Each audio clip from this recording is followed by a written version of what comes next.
So we have received an outpouring of support from the community, from the Aruban community, and we're very grateful and appreciative of that, of the commitment and the outpouring of love and support from the Aruban community. This continues though, and so we need to raise additional funds using new pathways, other pathways to raise funds apart from drop-offs and whatever other resources we have. So the concert is an important event, as well as the telethon that goes with it.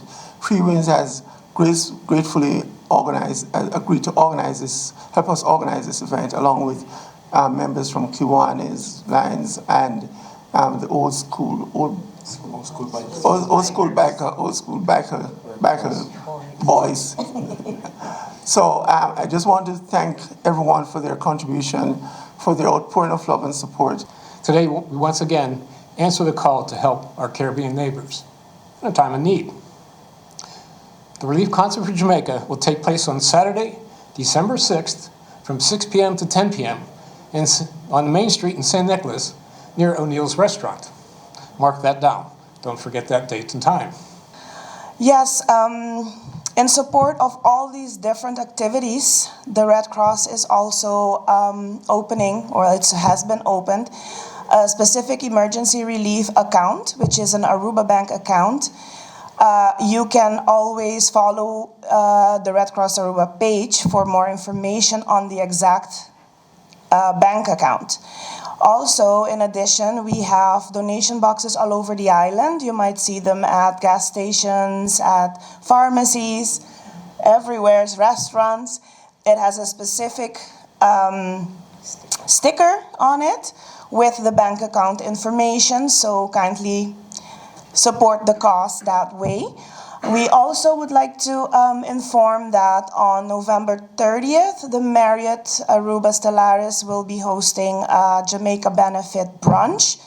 This can also be seen on all social media, and you can reserve an open table. On November 23rd, we'll have a food sale at the YMCA starting at 11 until 3. We also would like to thank everyone that support the cost of our drive drop that we have. We have been outpouring blessing. We could say that the Arubian community, they came out, they support us tremendously. So far, yesterday, along with Nancy from the fast delivery, we have to fill a 20-foot container already. So we're still getting in donations, and today, we're supposed to get some mattresses and stuff like that. We also would like to emphasize that it would be best if we receive more food items at this moment, because we're overwhelmed so far with the amount of clothing that we receive, but we also lock in more food items, water, tin goods, unperishable food items. And we, the team from the Jamaica Aid Relief, we want to thank you guys very much. We did not expect the support that we received, but we did it.